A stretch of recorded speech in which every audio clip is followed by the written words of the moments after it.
Was the 1980s the best decade for theater? The house lights are flashing. Hurry to your seats. The show is about to begin. Once again, it's time for the Idiots. An objective defense of the 80s. From a couple of idiots. Welcome back to another episode of The Idiots, an objective defense of 1980s pop culture from a couple of idiots. Hi, my name is Will, and joining me, as always, is my friend and co-host, Ray. Hey, I'm going to try and sound like I'm not having a stroke on this one, so how's your day going, Will? It's going well. I feel so bad that I didn't stop and say, wait a second. And it's recorded. It's recorded that I didn't care about your health at that moment. My priority was recording the podcast. Well, I think that's because you could see the look on my face. Yes. Of like, I think I was actually still reading something, Yes, and I just said, multitasking. let the mouth go onto autopilot, and it just did what it wanted. And I think my eyebrows were both going up and down while I was talking. So. Yes, I have that on video. Yes. Yeah, we'll have to, if I publish any portion of the video, it'll just be you stroking out. A little bit later, I'll be chatting with Peter Filichia, theater critic and historian, about whether or not the 1980s was the best decade for theater. But before that, here's 80s news. This is getting looser as we... It's just all going in there. Oh, hey, here's a big 80s news for you. Like and subscribe. Every time I'm just imagining, I keep forgetting to put a sign behind you. Mm-hmm. But when I remember I forgot that, then I remember to tell you, to ask everybody, like and subscribe and share this we should get T-shirts that say like and subscribe, and we'll just wear the T-shirts so that we actually see them. That's a smart idea. Yeah. Because I'm looking at your Atari T-shirt thinking, ooh, asteroids. Yeah, I'm looking at yours thinking, I haven't watched Batman 66 in a while. But in any case, let's talk about 80s news. Again, as always, there's no shortage of 80s news. So in no particular order, have you seen the interesting bit of news that came out about the Dark Crystal prequel? There's more news about that? Yeah, this is... Okay, so this was trending on social media. An interesting little fact about the Dark Crystal was let's see if I get his role right. He was one of the production designers for the puppets on the show for the Age of Resistance, this prequel on Netflix. And his name is Toby Froud. I hope I'm saying his last name right. F-R-O-U-D. Toby Froud. He's the design supervisor for the reboot of Dark Crystal, The Age of Resistance. But he was also the baby in Labyrinth. Oh, I just watched that this morning with my kid. Is that right? Yeah, we love that movie. So was it Sarah? It was his sister's name. Yes. So Sarah's little brother who gets kidnapped is Toby Froud, the designer of... I believe his name's even Toby in that movie, isn't it? Is it? I don't remember that. I think it's Toby. I don't remember that. And I know his parents were freaking out because they want to do all this really dangerous stuff with him in that movie. Is that right? Oh, yeah. Like the director was trying to hang him over holes that just were like 40 foot deep and just have him sit there on the edge. Now, this sounds a little bit like urban legend. And no, this is not. I've actually seen stuff about this. I only say that because... probably the reason Toby got to be in the movie and played that baby was because his father was the designer for Labyrinth and the original Dark Crystal. That's awesome. In fact, his father, who's Brian Froud, met his mother, Toby's mother, on the set of the Dark Crystal. She designed the Gelflings. We should get him on the show because I want him to sign my Labyrinth poster. Okay. We'll do that. We'll send him an email and see if we can work that out somehow. So, anyway, I thought that was kind of interesting. That's awesome. It's so like this, I don't know, interfamilial. That's the circle of life. Yeah. Oh, I can see you now holding Toby over a cliff. Holding over the cliff as his parents freak out.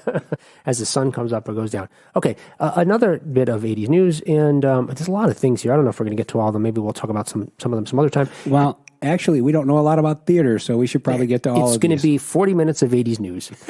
Have you seen the preview for the new Rambo movie that's coming out? I did. It looks good. Yeah. Rambo movies are cool. Did you see? I didn't know. So the first three Rambos were all released in the 1980s. I didn't realize there was a Rambo 4. I heard about it, but I thought it was just like a dream maybe I had. But did you see? I didn't see that one. I have not seen it yet because I forgot about it until the new trailer came out. Yeah. And I'm like, now I got two of them to watch back to back. Yeah, I wonder if you need to see the last one. Probably not. I would say yes, because they're pretty good about the Rambo. The first three are in sequence, so I think. And Sylvester Stallone's an amazing actor, so you're going to want to see his performance. Have you seen Oscar? I mean, come on. When he's Oscar and he plays like a normal person, he doesn't beat anybody up. You remember that one? He's like Which one? Oscar. It's like set in the 1920s, Prohibition or something. He's like I don't know if he's a leader of a gang or he's a very wealthy man who maybe no, he's not because he plays against type. He wears glasses. Remember the period of time where Sylvester Stallone started wearing glasses in every movie to prove he was smart? What about Tango and Cash? He wears glasses. Yeah, all right. He does wear them in Tango and Cash. He's like, I'm intelligent. I don't always have to turn my cap around and then get into a fight with somebody. Anyway, in Oscar, he tries to be very unlike himself. But I thought the Rambo 5 trailer looks like Home Alone, but Rambo. That would be amazing. I thought so too. If they mixed those two movies together. Yes. And it was Rambo 5, Home Alone. Yes. And they just did the exact same thing. Yes. Where like people are breaking into his house and he's setting up traps for him and stuff. Like, actually, isn't that like Rambo in general? Yeah, I guess. He's just in the woods instead, right? I haven't seen it in so long, but yes, They could have actually done this one with Macaulay Culkin. He's old enough, yeah. He could have been out in the woods. Oh, that reminds me. This YouTubers that I follow, Corridor Crew, these VFX guys that do these amazing special effects videos, for their life, for their work, but also fun stuff on the internet. They did this one just a couple of weeks ago where they turned, it was what if Home Alone was R-rated? So they do make it like, they do a little edit where it's as if Macaulay Culkin's character, who I don't remember is Kevin. It's as if Kevin is a serial killer who's led people to his house with a fake Airbnb ad and then murders them slowly with paint cans, and it's pretty good. I'll have to put the link out there for it. But I'm gonna have to check that one out because that sounds hilarious. It's pretty good. It is pretty funny. I just also I just read something on ScreenRant.com that the original ending for Rambo 3. So remember, Rambo 3, he goes to Afghanistan to save Colonel Troutman. From the Russians, because Colonel Troutman was there helping the rebels fight against the Russians. Again, guys, you have to remember this is set in the late 80s, so it's different times, which is the point of this. Anyway, in the ending of Rambo 3, he saves Troutman, they get out of there. The original ending, which was not in the movie, was he stays to help the Mujahideen fight. And they didn't do that. But that's a little awkward only because the Mujahideen is ultimately the group that becomes the Taliban, that helped Al-Qaeda. So Rambo would have been helping the group that became Al-Qaeda at the end of the 80s there. Hollywood made sure that they did the right thing and did not go that route. There you go. Because they said, we cannot do that. Well, I wonder why they did edit it out, because they couldn't have been able to foresee what would have happened, 20, 30 years later, but they had better sense. They probably had someone like me on set who's like, politics, boo. Take them back to America. You're right. Well, yes, that's the American part of it. Let's get out of here. Another thing about another 80s thing news, and this is sort of, we've been following this, so why not continue to follow it? A couple things about semi-Ghostbusters, some things Ghostbusters related and some other things. So I guess taking a step back, Universal Studios, the theme park, they do a thing every Halloween where they have different mazes, horror mazes. And they're usually themed based on some kind of popular movie or TV show. They've had Stranger Things. They may even have that this year. They have an Us, the Jordan Peele movie Us maze. But this year, they've had Ghostbusters for a while, I think a few years in a row. So they have a Ghostbusters one again, and I'll get back to that in a minute. But also interesting, I thought, was this year they have a Killer Clowns from Outer Space horror maze. That is one of my favorite movies of all time. That's why I bring it up, yeah. Where is that at? In Universal Studios. And I think this maze in particular is in California, but they might also have it in Orlando, Florida. It's still a long drive from either direction, but I would love to do that. It's like a 21-hour drive to Orlando, I think. I did it once. Yeah. Only once. Well, maybe twice. But also while they were at this Universal Studios, so Dan Aykroyd and Ivan Reitman were there testing out the Ghostbusters maze for fun. But they also had an opportunity, some of the different outlets, including Entertainment Tonight, interviewed Ivan Reitman about the upcoming Ghostbusters movies, and he revealed that a little bit about Paul Rudd's role. We talked about this a few episodes ago, that Paul Rudd's in the movies, the star of it. He is playing a seismologist who is called to a small town to investigate a mysterious earthquake. And he's also working as a school teacher. So I don't know if that's his cover story or it's... Yeah, I was going to say, that sounds like he's probably... The cover story is probably the teacher thing then. Maybe. Or, maybe being a seismologist doesn't pay enough. I mean, it could just be a part-time job. Who knows? The way they write these things, they'll surprise us somehow. And then also regarding Ghostbusters, we learned that, and this also came out pretty new, and this is not from Ivan Reitman, but that Ernie Hudson is in the movie. Which is good. Yeah. I think that's everybody then, except for Harold Ramis, who unfortunately passed away a few years ago. Mm-hmm. I think we got all the originals back now. Ernie Hudson, when he was last asked about this, I think last year said no, he hadn't been contacted. He then, though it's our understanding, he then reached out to Jason Reitman and said, hey, you're making a Ghostbusters movie, what's going on? But we learned about Ernie Hudson being in the movie because he did a cameo. Do you know what these cameo videos are? You can pay different celebrity and pseudo-celebrities on this website called Cameo. You give them $20-$40, and they'll record a personalized video to you or to whomever as a gift. You know, they send it to you. It's on their iPhone. Huh. Yeah, I mean... That sounds kind of shisty. Yeah, I mean, you would think, you would hope that your favorite stars would have made enough money that they don't have to do a cameo, but... I don't know. It seems like a lot of CGI effort on their part to trick me into thinking Ernie Hudson wished me a happy birthday. They do seem to be... Or it's just the complete wrong celebrity. So Ernie Hudson's in it. So that, yeah, we've got everybody now, and that's great. And that was 80s news. Do you have anything else? Dun, dun, dun, dun. So are we going to actually get to the topic of the day I think now? you're just stalling now. Yeah, I am. I'm actually stalling because I really don't know a lot about theater. Well, that's okay. I mean, look, you know what? For me, so in a little while, I'm going to play an interview that I had with Peter Filichia, theater critic, to help us determine whether or not the 1980s was the best decade for theater. But it's fine that you don't know, because that's part of this exploration, I think. And for me, so I grew up, in Jersey, as you know, we've said this before, in Jersey City, New Jersey, which is on the Hudson River opposite Manhattan. So everything, the different commercials, TV shows, et cetera, that we got were New York. It was just, and living in New Jersey, as New Jersey's, the residents are the same today, they don't know that there's anything outside of that area. We've got everything right here. Including, and I still hear this today, we've got the best pizza. I mean, look, the pizza in the area is great, fantastic. You can find good pizza in other states.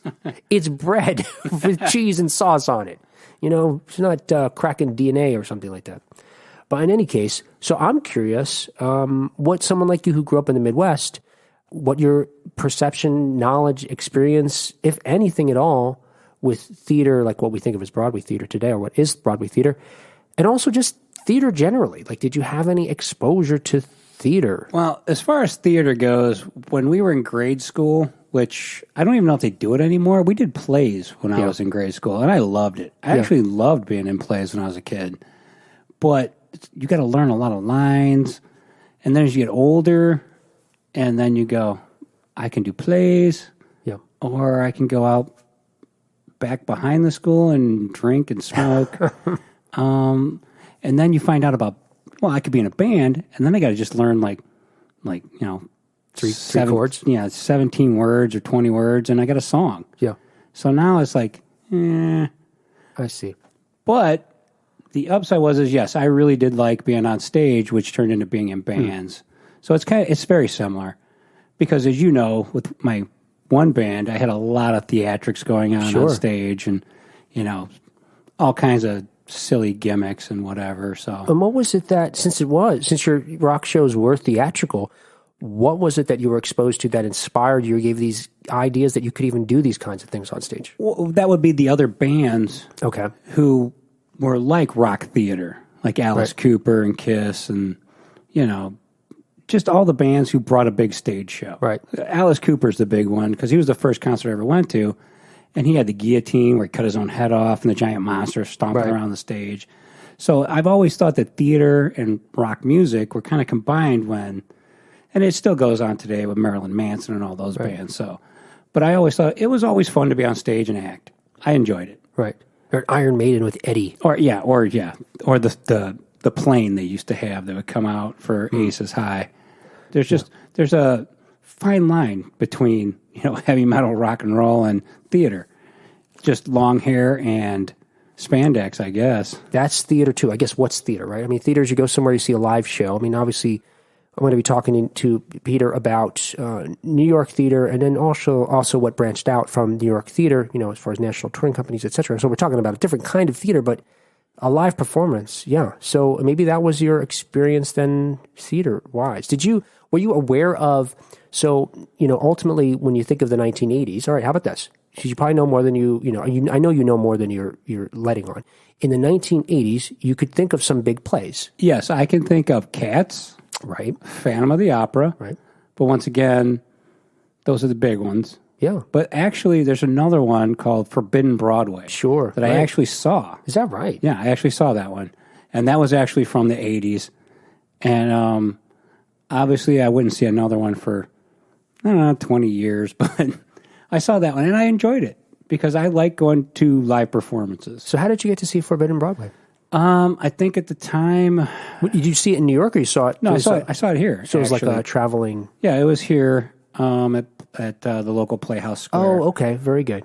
And yeah, I enjoyed it. I don't even remember how I ended up there, but I ended up there. I saw it. And I enjoy anyone who goes out and performs in public. I give them huge credit for just doing it, because it's not easy for everyone to just walk in front of a crowd and just do your thing. So, but it was really entertaining. And is Forbidden Broadway, that's that review show they do, like different... I think so, yeah. Broadway snippet. I'll look There's something about a plane or something. Oh, but so you know Phantom and Cats, and those are huge in the 80s, and as we'll find out, and not going to surprise anybody, that those were not only big as far as box office, but big as far as their impact on theater. So how did you know about those? Were there commercials out on TV at the time, or did you find out about them later when you were out of the 80s? No, I'm assuming it was just from either TV, pop culture references, or other people that I knew who were much more cultured than I was who talked about it. Right. So I find it interesting because, again, being from New Jersey, where I'm from, they had commercials for theater all the time. Come to Broadway and see this show. And at the time, because I was of that mindset that what else is there outside of this New York, area, I didn't even anticipate that those would have been advertised anywhere else throughout the country, But as, of course, I come to learn, there's a business, as you know, of tourists coming in Times Square and seeing shows. Not so much in the 70s and 80s as there are now, because Times Square was very different. There was a different kind of theater that was very popular in Times Square at the time, an adult theater. They showed very different types of productions. They were still live, but different shows. So it's surprising to me when I hear from people that, I got that commercial for Phantom, out here in whatever, Ohio or something like that. Yeah, I actually think we got the commercial for the New York one. Yeah. And then I think it might have just had also in Cleveland. Oh, sorry. Okay. Yeah, it had that little disclaimer at the bottom that they whispered. But they wanted you to come to New York to see it. I see. Yeah, and I guess when I talk to Peter later, we'll hear that how touring companies evolved, and actually I don't want to give any spoilers. You're going to have to listen to that interview and find out that I have some theories about 1980s theater that Peter either proves or disproves, just with facts. Facts. So we've talked once before, and I don't want to go into this over again, but so we talked about this a few episodes ago about how many 1980s movies have been made into shows, into theatrical shows, many of which wound up on Broadway. And I'm just going to run through this list real quick. 9 to 5, Big, Color Purple, Dirty Rotten Scoundrels, Flashdance, Fame, Footloose, Ghost, Hairspray, Pretty Woman, Xanadu. Now we can add Beetlejuice to the list because that just came out. And also Tootsie is a new one that came out this year. Are you going to say something? It actually reminded me that I was working on my American Werewolf in London. Yeah. Theatrical. Wait, what? Yes. Is this news? Yeah, I actually was thinking, wouldn't it be great if American Werewolf in London was on Broadway? Oh. And a horror musical. Yes, a horror comedy musical. Oh, yeah, right, okay. So, Jack and David, they are standing outside of the slaughtered lamb on stage, and they're talking. And then just as they open the door, the whole stage twists all around. Oh, yeah. So they're on the back coming in, and the pub is on stage now with all the people. And there's the woman there who runs the place. Yeah. And they're wisecracking jokes. And then it breaks out into a song about stay on the road. And she's like, no, you should stay here. And everyone in the bar is like, no, you should go.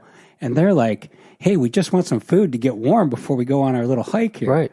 And that's as far as I got so far. But I'm afraid to Google if this is a musical already or coming. With my luck, because I had a different movie picked out I wanted to do. Yeah, what was that one again? I wanted to do Die Hard. Oh, yeah, but you said somebody was working on it? Somebody already did it. Oh. And it upset me greatly. So I had to search out a new one. Let's see, American Werewolf London musical. No, I don't see it. I think you're safe. All right, I think we're good to go on this one. I mean, so you'll have to get the rights eventually, but you're safe so far. I'll just keep working on it. I'll get that first song done, and I'll update everybody at some point on how the first song went, and maybe we'll actually record it. Yeah. Because we could use it as like an intro in the middle between us talking and one of our guests. We should, yes. It would just be so random. We should definitely do it. And only people who listen to all the episodes will know what the hell it is. Yeah, and people will be frantically looking, I want to see this musical, trying to get tickets for it. Maybe that'll lead them to the idiots, and that would be good in itself. Hey, that's all right. But so many plays are based on what we loved in the 80s. And there's two that I didn't mention in here because they weren't on Broadway, but they were made into musicals, The Last Starfighter and Toxic Avenger, which, again, we talked about a few episodes ago. So just another, I guess, proof about the enduring quality of the 1980s. So speaking of Phantom of the Opera, again, in the interest of trying to keep this more engaging and interesting than just talking about theater, I have something for you because folks that follow theater may be aware that Andrew Lloyd Webber is known, among some people as a plagiarist.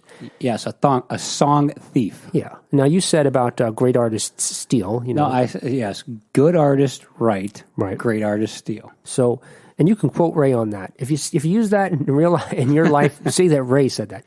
But when we talked to Ho Che Anderson, we were talking about originality, that what is it to be original? Maybe being original is just the fact that you made something. Sure, it's derivative, et cetera, et cetera. But in any case, there are a lot of examples of Andrew Lloyd Webber just really copying a theme or something from something that came before. Oftentimes it's classical music, but I have one example for you which is not from classical music. And so I'll play you first. This is the theme from Phantom of the Opera.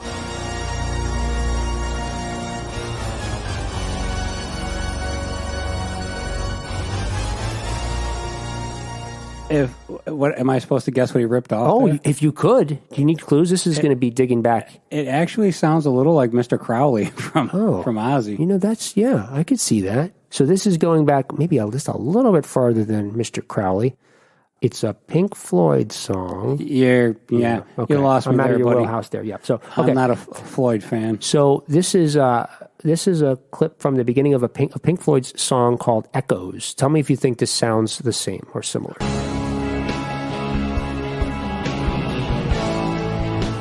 He totally ganked that thing.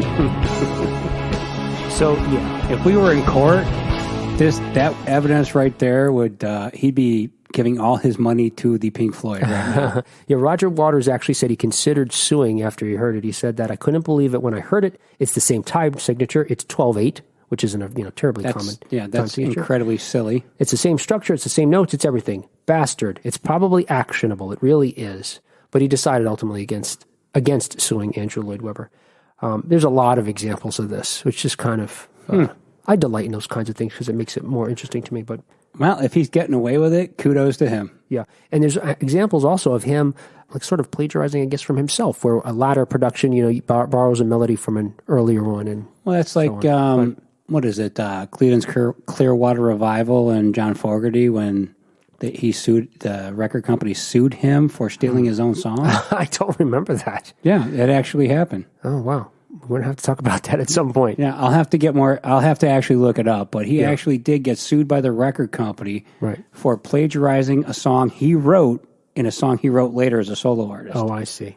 Well, that does make sense to me, but maybe it's not interesting to get into right now without all the information, but I can see why. Yeah, we'll save that for later. So this is a theater story that I'm just looking for an opportunity to share, if only to exorcise myself, okay? So I liked theater, again, from an early age. So like you said, in elementary school, I did plays. And in high school, ultimately, I did plays and musical theater. So high school, production of Oklahoma. I've got to get this out there. It has to be known. You did a production of Oklahoma, and I played a character where I played Will Parker, for those folks who know who that is. He was a goofy cowboy, sort of, second lead to the Does he romantic get to sing lead. the Oklahoma when the winds come? No, that's Curly. Curly gets to sing that one. You got robbed. No, I got a couple of other songs, and during one of those songs, what I have to do is, because we're doing a dance number, and by the way, if you see a high school show now, and look, I love my children, and I am a big fan of theater, but there's been so many times I've been in a production where I just can't wait for it to end. I'm talking about high school, but I know what it was like at the time, because at the time I was in these shows, and literally doing this one music number, I thought I was Michael Jackson in the sense that I had like a troupe of dancers behind me, Yeah. It was like the Beat It video. Now you see the video, it's nothing like that at all. In any case, I have to go off stage at one side of the stage, run backstage, and then enter from the other side of the stage right into a dance move, like continuing to dance, So when I get back, now, first pause for a second. I had a very hot temper in high school, and into young adulthood. Fly off the handle very easily, and had a lot of undealt with rage. Yes, no brown M&Ms backstage. Yeah, that's right. I had a lot of riders in my contract. So when I get to run backstage during like opening night, the crowd of actors who are not going to be on stage for a while or scene or so are just sitting on the floor, creating a traffic jam in which I have to now dive over them to get to the other side. Now, as I am jumping over them, because again, I have no control of my temper at this age. You look like OJ in the airport. Yes. Or fleeing fleeing a murder scene. Either way, but yes. I'm leaping over these people and I scream at the top of my lungs, Jesus Christ! Something to that effect, And I get hit back on the other stage, smiling, doing the dance numbers, right? So, I felt embarrassed about it, etc., which was fine. I thought, I felt embarrassed.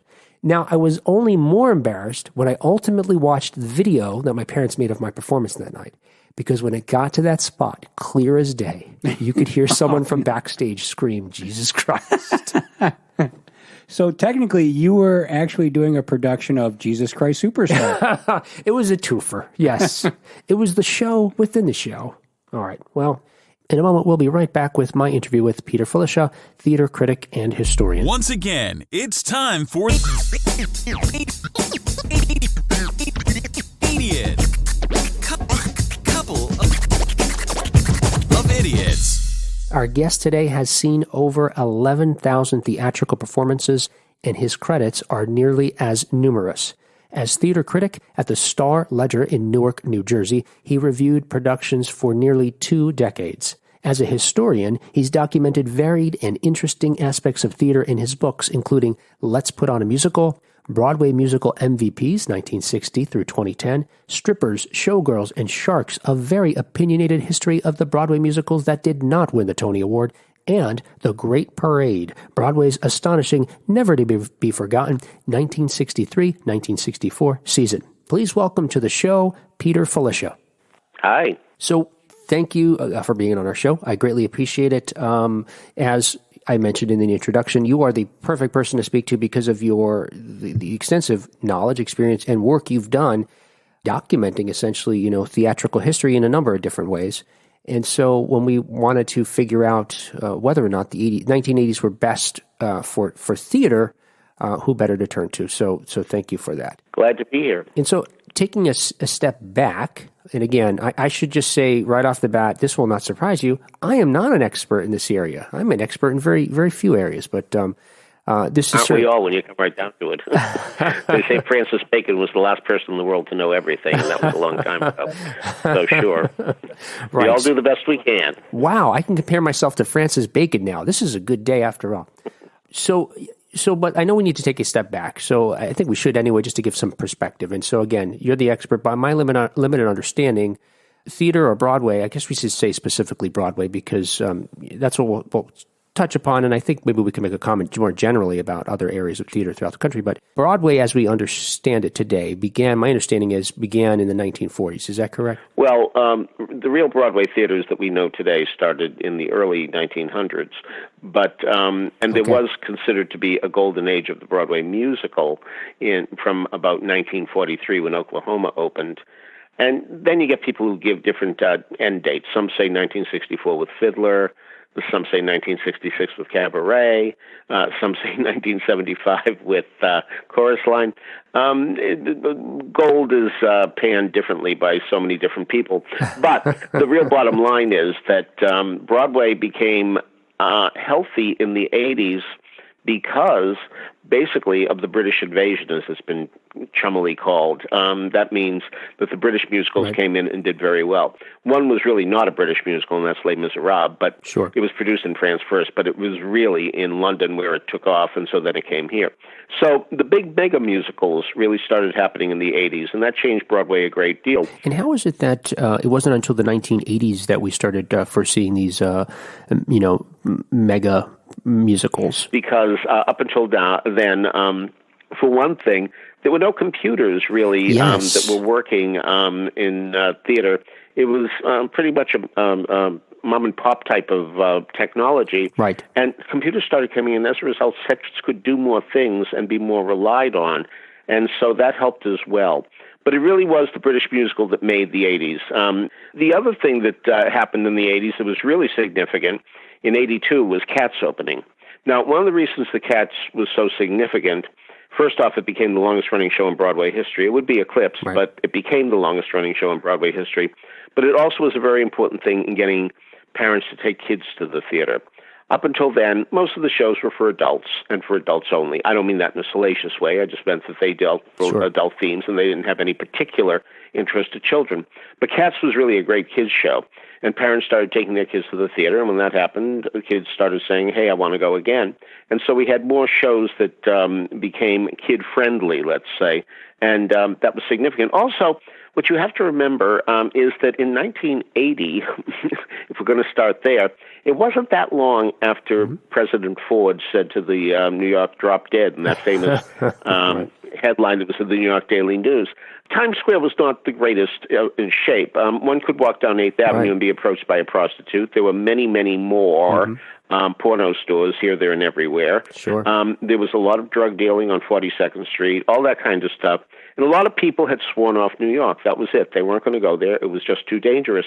And it was in the early 80s that the I Love New York commercials started airing. Oh, I love that song. And under those circumstances, it really helped the city. It made it look friendly and happy. And many of the commercials dealt with the theater itself, what was playing at the time, and made it look very exciting. Right. So that was important as well. And Cats and the idea of I Love New York were very significant in getting people to come to the theater again in the 80s, where they'd been somewhat avoiding it. And it's also true in the 1980s. We start seeing on stage some other voices, other perspectives, other... We had a big development with La Cage aux Folles. Now, La Cage aux Folles is opened in late 83. But what was really significant about this is this was the first musical on Broadway to really, really, really, really deal with gay themes.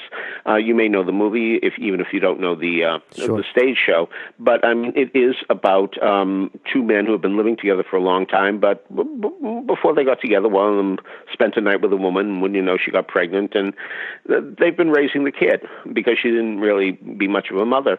And so he's used to this, the idea of having two fathers. And no mother around. It really helped pave the way for many gay shows that have followed. Many have. Certainly Falsettos and Fun Home come immediately to mind. And really, this was the one that set the table for that. So that was significant as well. But really, if there's any evidence you need, more than anything else, that you can say, well, the 80s were significant and pop culture in that way, you've got to look to Phantom of the Opera, because it opened in late, early 88, actually, and it's still here. This is not a mistake I've made. You say, oh, you mean 98? You mean 2008? No, I mean 1988. That's what I mean, because that's what it opened, and that's where it still is. So they've been running 31 years. They should have a party at Baskin-Robbins, I think, 31 flavors. So that is really significant as well. But before that, the hot ticket was the year before, which was Les Miserables, again, a British show that did extraordinarily well.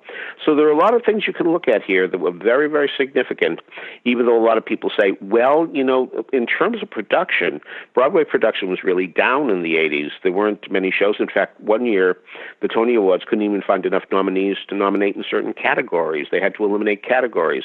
Yeah, but actors keep acting and plays keep attracting, and seats are not easy to buy, Oscar Hammerstein wrote a long time ago.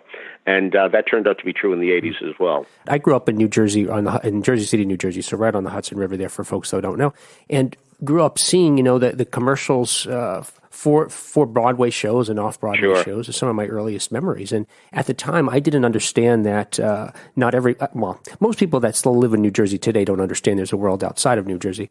Pennsylvania is like the West Coast to them. I loved going to New York as a young person and, into adulthood, and I worked there for some years. But it was and still remains fascinating to me that so many people live there that don't take advantage of everything New York has to offer because it's, across the other side of a river. It's funny you say that because I was talking to Rita Moreno the other day, the woman who played Anita in West Side Story and won an Oscar for it. In fact, she was one of the first EGOT. Do you know that term? Emmy, Grammy, yes. Oscar, Tony. She was one of the first ones to do that. So anyway, I was reminiscing that when my little boy was watching Sesame Street, she was on once, yes. and she played the Statue of Liberty. And, and she comes into a guy's apartment and says, "Oh, look, I got to sit down. I mean, I'm exhausted. I've been you don't know how long I've been." And he said, "Well, what do you want to do? Can I get you a book to read?" Yes, please, because I'm telling you, this is the only book I've had that I've been holding, and I got to get another book. Anyway, he says, "So, what do you want to do? Do you want to go out? Do you want to, maybe we'll go to the top of the Empire State Building?" She says, I've lived in New York all my life, and I've never been to the Empire State Building. And of course, that's the metaphor for the fact that a lot of people live here and don't do anything once they're here. Yeah, I mean, it's really too bad. And I think one of the reasons is they feel, well, I live here, I can do it tomorrow, and then tomorrow never comes. Oh, wow. Yeah, live for today. But when I would see those Broadway commercials as a kid, I didn't understand that they, the hope was that people would, it would attract a national audience. Oh, yeah. That's what the I Love New York campaign was for. And I suppose for some of for people that couldn't make it to New York, that their first exposure to, Broadway musicals would have been in film, some stage shows that were adapted to movies. I know there were certainly a couple in the 80s that I loved. That's significant because a lot of shows in the 80s were not getting made into movies anymore. And part of the reason for that is that after The Sound of Music had this wildly successful movie in 1965, studio executives said, I guess people want to see movie musicals. So they brought out 1 million of them, and most of them were terrible. So movie musicals suddenly were tanking, and so as a result, you weren't seeing them anymore. They just were not happening. Annie happened, but very few others did. I mean, it was a lot of them were, you've heard the expression straight to video. Well, usually that means, of course, a movie is made and then it goes straight to video. What happened here was a lot of shows were actually filmed as videos in the theater, and they were released, but not in movie theaters. It was, the VHS revolution took place, of course, during this period of time, too. So people were buying tapes of Cats and Sunday in the Park with George and Into the Woods. Those weren't movies originally. I mean, certainly we now know that Phantom and, Into the Woods got made into a movie, and so did Nine. But a lot of these things were getting videos, and that was cheaper because there they were in the theater. They were already there. So that was happening. So there was less interest in Hollywood, in Broadway during the 80s, and it took a while, and especially even the big hit from the late 70s, Annie, just didn't turn out the way that people wanted it to. Martin Charnin, who conceived Annie and directed it and wrote the lyrics for it, always used to joke and said, "I hear they've made a movie of Annie," pretending like he didn't even know it happened because he was so embarrassed by it. But it has found a life too. It has found a life too because of tape and DVD, because little kids will watch it and like it, and so that's good enough. And parents will have their kids watch anything rather than babysit them. So it's been very popular. I love that movie. That's one of the. I'm fortunate that there you are. There you are. I'm fortunate that my dad actually was in love with musicals. So from his era, and so movies that we would watch on the couch together not only included, James Bond and Man with No Name westerns or other spaghetti westerns were musicals. So Seven Brides, West Side Story, sure, Sound of Music. All these. So. Would be a daddy. He's a good daddy. Yes, and so I got to see those, and then we would watch, on I guess it was Masterpiece Theater would have some of those live tapes that you're talking about, some shows there. One of the things I read was that, and you had talked about the golden age of theater, and sort of there's a, maybe people disagree as to when it ended, but that when it did end, and one theory I read was that it ended maybe in the 60s because it was popular in that heyday in the 40s because it was using the popular music to speak to the people and tell these stories, but then it got stuck. And so come the 60s, that music is now passé. And so when you're trying to communicate to this new generation of folks using an old style of music, they're not interested in hearing it. And although we had some rock musicals that made some attempts, in the 60s and 70s, they weren't as successful and maybe even seemed, inauthentic. But that come the 80s, with Phantoms obviously later in the decade, but even earlier on, I guess, with Joseph, that you have a return to using a more popular form of music at the time to tell the stories. Well, yeah, there are a number of points to be made about that. Yes, there's no question that up until the rock revolution, the popular songs of the days tended to come from Broadway shows. People would routinely hear a song and say, "What's that from?" So, yes, that was very true. Rock came in, of course, in the mid-'50s, and suddenly it dominated the charts. And one of the reasons that rock really got significant was the fact that the baby boomer generation, starting in 1946, when they turned to be 16, 17, or 18, which we're talking about 62, 63, 64, suddenly they were working. They were still living at home, but they were working. Now, in the old days, the previous generation, which has often been called the greatest generation, when they worked, they gave their money over to their parents because everybody needed money, especially during the Depression or the war years. Things were tough. Okay. But now it was prosperity, and the new generation of parents during the baby boomer era were intent on saying, my kids are going to have a better life than I've had. And that's when parents started paying for college and all this kind of stuff and paying for apartments and, doing what they could for their kids. Well, as a result, the kids making money had disposable income. And while when they were growing up, they begged their parents for 89 cents to buy single records, suddenly they had enough money to buy long-playing records, as they were called. They didn't play that long, but that's what they were called. Usually it was about 35 minutes. They could go up to an hour, but usually, 6 songs aside, it turned out to be that. Right.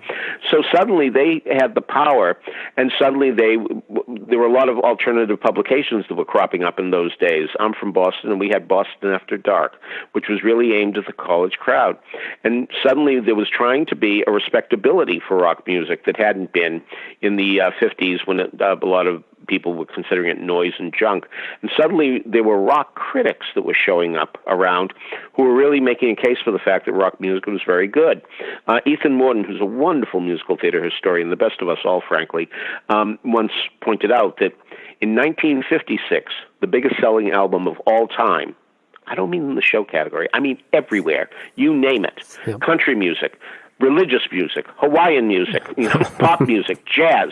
The biggest selling album, everything taken into consideration, was My Fair Lady. No record in the history of mankind had ever sold more copies of My Fair Lady by the end of the 50s. That was the champ. The West Side Story soundtrack was on the charts for 5 years. Wow. Okay, fine.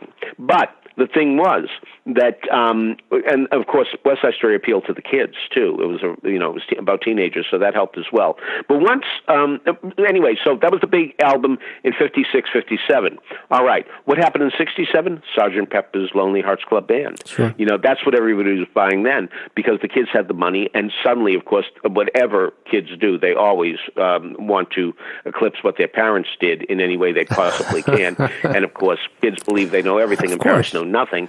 So as a result, they had to spurn their parents' music, which was the Broadway musical. I see. You couldn't get a good review for a musical from Boston After Dark, I'll tell you, because it was a musical, and therefore it was just very old-fashioned. Yeah, they went for Hair, and Hair, of course, wound up being a very big album as well. Until recently, it was the longest. It was the show album that reached number one and stayed at number one for a few weeks, and that didn't happen after in the 70s or 80s, 90s, or even a little after. So as a result, yes, that was part of the reason why. Another reason, which is a very good reason, is that musical theater writers, especially under the influence of Stephen Sondheim, the greatest composer lyricist we've ever had, well, he was upping the form. He was making it better. And he was really writing songs that were so specific to what was going on in the show that you really couldn't lift them out of the show. Right. They were just, there were character names in them, all that kind of stuff. They were so specific to the moment, which made the shows great, but you wouldn't listen to some of the songs that he would write in the context of a popular song. Right. He did wind up having a mammoth popular song with "Send in the Clowns," but that really was such a freak thing that people were surprised. It didn't even do the show any good. It became popular after the show had closed. So that was a big problem. But you're just not going to get hit songs from Sondheim because he's writing for his characters. That's what's most important to him, and he's not going. The Ladies Who Lunch is a Sondheim song. Does that sound like a pop hit to you? I mean, No. So it doesn't. So and so therefore, in a way, musicals got better, but by getting better, they did leave the pop market behind, and the pop market left them behind. So that was the real problem that happened. And really, I don't ever think we're going to return to an era where we're going to get songs originating in musicals that are going to be popular. Ironically enough, there are plenty of popular songs right now on Broadway, but that's because there are shows about songwriters like Carole King, who wrote the show about her is beautiful. Shows like that proliferate, and we haven't seen the last of them. And they might be songs about group, like Ain't Too Proud, which is about the Temptations. So you go in there knowing the songs already. So there's a lot of that going on Broadway now. But that's something that a lot of people object to. But to be frank, that's something that really wasn't happening very much in the 80s. So this will confirm your thesis that the 80s were a good decade. Yes, they were. Yeah. Hey, don't forget Mary Head, One Night in Bangkok. That was one of my favorites. Yes, indeed. It took a while before I knew that was from a musical. I loved it on the radio before I knew it was from a musical. It is a good song. That's the last one I can think of, though, maybe.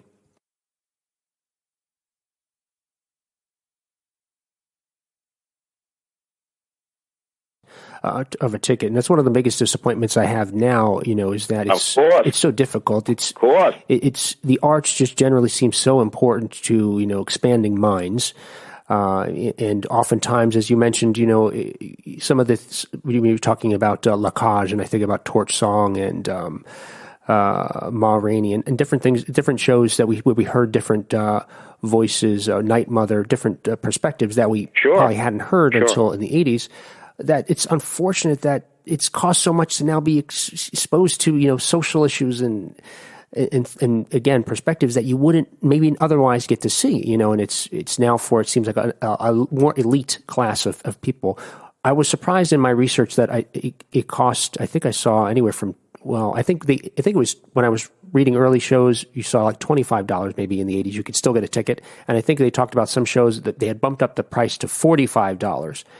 And I didn't do research. 45 is what Les Mis was charging. Okay. 45 for the best seats. First row, dead center, $45. By 80s dollars, how was that? Yeah, they went up.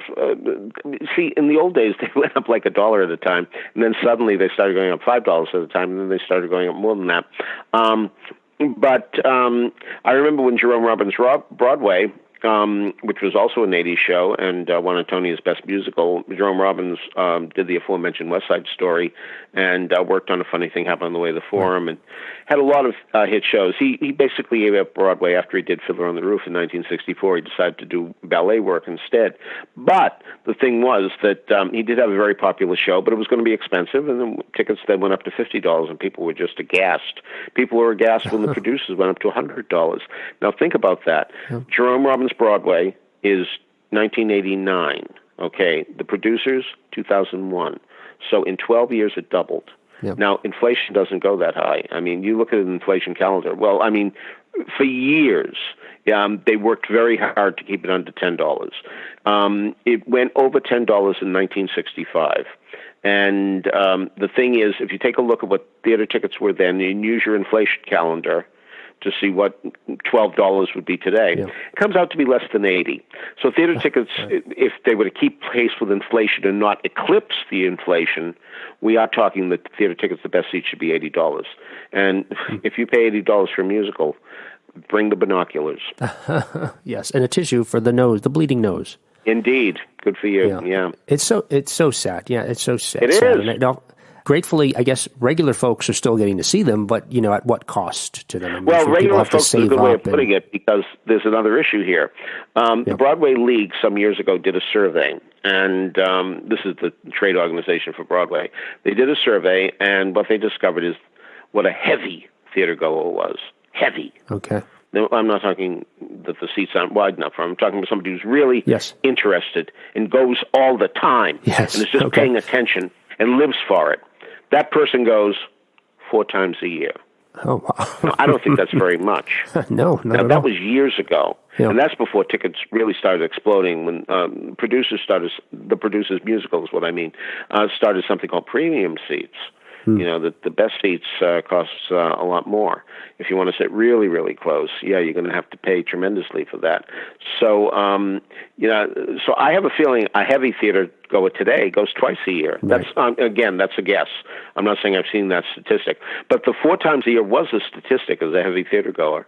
But of course, I doubt. I don't even think tickets were $100 when that survey was made. So I really think it's, for an anniversary or a birthday, somebody will spring for it, but that's going to be the end of it. So in thinking about price, it sort of leads me to the next thing I wanted to mention, and maybe the last thing, because I know I've been keeping you for a while here, and I certainly appreciate talking with you, but about touring companies. So we talked about Cats a little bit, and about how it's, was one of the early musicals, at least during that period of time, where families could feel comfortable bringing their kids. They knew nothing salacious was going to happen. What I saw was, and again, in reading something, it seemed that Cats was also, I don't know if it was because of regional theaters or there was some sort of touring infrastructure at the time, but that people throughout the country were getting to see it. And that was, for a lot of folks, their first exposure to, quote, Broadway theater was in their hometown. Yes, a lot of reasons for this include, one, Cameron McIntosh, who produced Cats, thought it was very important to have every city see what Broadway saw, meaning the set being exactly the same, down to the very next nail in the back holding up the wood. It was very important to him that happened, and up until then, occasionally you'd get a show that would use the New York set traveling, but for the most part, they usually would dumb down, so to speak, because you had to do these things on trucks. They would go from city to city. Rarely did a show play more than a month in a city. Usually they were 2 weeks, and sometimes they were even one-nighters. So as a result, you didn't want to lug these trucks around. So as a result, you got a lesser product. And Cameron McIntosh didn't want to do that, but as a result, of course, costs went up. So that was a significant factor as well. The other thing, too, is a lot of cities started getting a lot of feeling about civic pride, about these rundown, dumpy, unused theaters of yore that used to be big movie palaces. So there was a great attempt to save these movie palaces, which used to have 2,000, 3,000 seats. I mean, Radio City has 6,600, but like, for example, what was called the Metropolitan Theater in Boston had 4,400. So these were big places, and it was worth renovating them because then you would get these touring companies of Les Miserables and Phantom and what have you to come to your city. Right. And that's a very important thing to a lot of cities. They want this cultural achievement. And so that was a big factor as well. I will never forget going to the very first performance. It was a preview performance. It wasn't the opening night. It was before that of 42nd Street. What David Merrick had done was invite the Democratic National Committee. This was 1980, and they were holding their convention in New York City. And he was a big Democrat, and he says, look, first performance, why don't you come? So you're invited guests.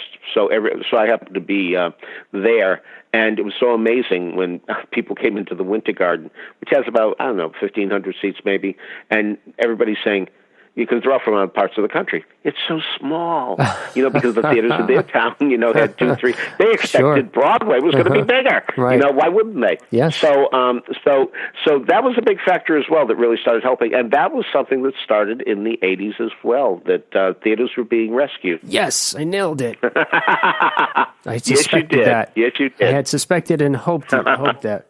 If you had to say what the best decade for theater was, based on whatever metrics you want to use, what would you say it would have been or is? This sounds like an odd way to start it, but I will say that it's often been said that a woman always dresses the way she looked at the height of her beauty.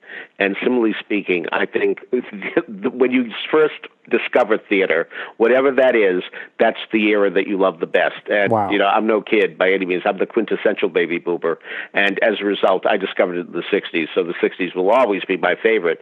And I am sure that a lot of shows that I just thought were magnificent beyond belief really weren't. But, I still had stars in my eyes. And as a result, that's why it'll always be that way for me. So that's good. the curse of getting older. You can't recapture your youth, even your youthful spirit or your youthful way of looking at things. So that's the curse that we all endure, but we all have our memories. Well, with that, I'll say thank you, Peter. I certainly appreciate your time tonight. Good talking to you too. So now that you've heard the interview with Peter Filichia, what do you think? Do you think that we proved anything? I think that we did what we set out to do as usual. Yes. And you know what that is. Of course, you don't even have to say it. But I'm going We'll talk to you next. Oh, okay. no. I'm going to say it because eventually I'm getting T-shirts made. Yes. We have proved beyond a shadow of a doubt Right. that theater in the 80s Right. was groundbreaking and better than any other decade's theater. Absolutely. And he may have been acting just now, which would be apropos of, this theater. At least I wasn't having a stroke. We'll talk to you next time on The Idiots. See ya.